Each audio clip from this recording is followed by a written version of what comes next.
Good morning. Good morning. So today I want to talk about, first let me introduce myself. I'm Janet Crane and I do coffee time every day. I never tell you my name, but hopefully you know who I am. So good morning again. So today I want to talk about my bucket list.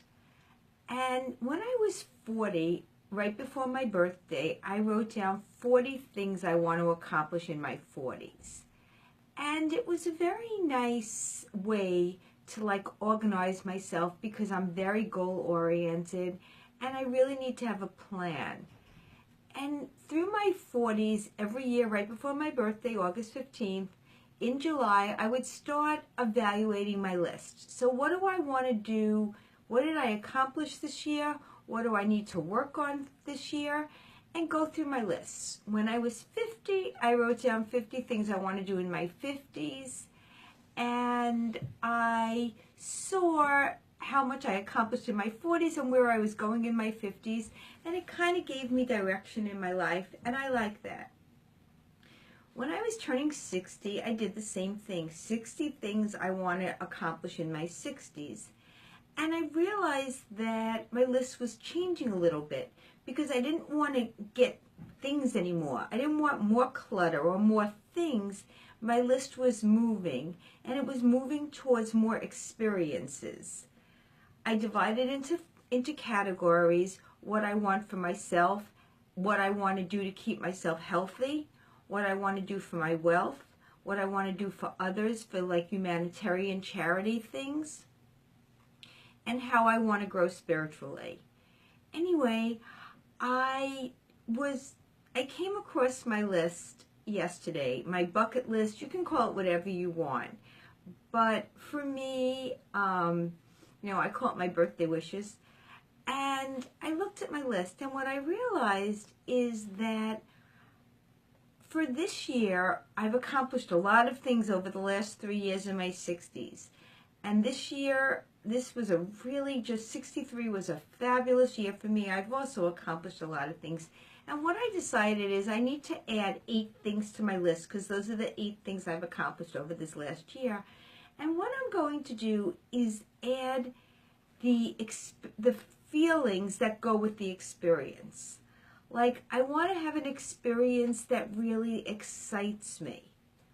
A lot of my goals for this year are experiences and the way it makes me feel. I want more joy in my life. I want more laughter in my life. I want more peace in my life. And what I realized is that in order to attain those things, I need to look at them the way I look at everything else in my life, as like a giant shopping list. How do you shop for more joy? What does that look like to you? What does laughter and fun look like to you? And the more specific I can be looking for what I'm trying to attain, that feeling, the more I could define it, the more I could have a very clear visual of what that looks like, the easier it will be for me to attain it, whatever it is that I'm looking for. And the reason I'm going into this great detail about this is because I think it's really hard to do when it comes to feelings. How do you create that feeling for yourself? And the way I realized is that with negative feelings, I developed these giant stories about them. A giant story about how I was wronged, or a giant story about why you should feel guilty or why I should blame somebody else. But I don't write as good a story for positive things. Like how I sat with my cousin this weekend and we just laughed and laughed about old times and different memories that we had. And I realized that starting today, I'm going to not spend so much time on negative stories, reliving negativity, reliving upset, reliving emotions that I don't want. I'm not denying that it happened. Those are the facts. Whatever happened to me, happened to me. However, what I'm going to do now, and what I'm suggesting to everybody, is that when you're sitting with your coffee, think about what good stories you want to develop and how you're going to enhance good feelings and make them even greater. So, like, for example, I had such a great visit to New York like 2 days ago. I told you yesterday about that story. And I could either focus on the crowded train or I could focus on the interesting people I met. I can focus on the fact that my daughter was late, or I could focus on the fact that we had a wonderful meal together and it gave me like an hour to people watch. I can focus on the fact that I didn't buy what I was looking for, or I could focus that I got into a trade show.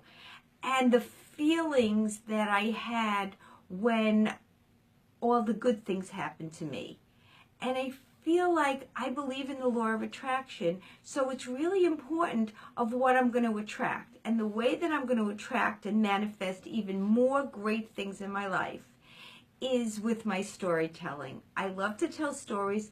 I like to write short poems. And I'm going to do that every day to create and focus my attention on what I want and how I'm going to create it and what that looks like.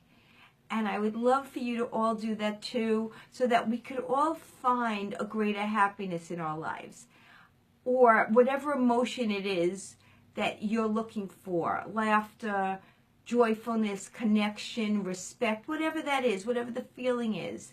I think that the more we get a picture of it, the easier it will be, and then to reinforce it with stories that create that feeling in us. I think it's time to manage negativity, manage our upset, by not repeating the story over and over and over and over, and then reliving it, and then having our body make the chemicals for it.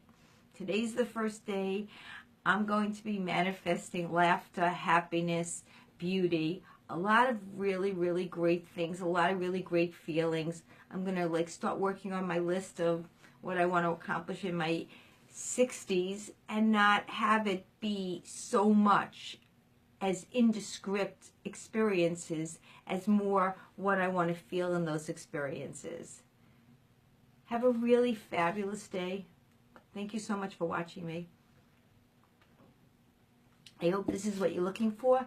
Tomorrow, I'm going to be doing Financial Fridays and giving tips about your finances, because I think what's important, and the reason I do Financial Fridays when he's available, is because I think it's important to just know enough so that you ask the right questions and you can make a better informed decision.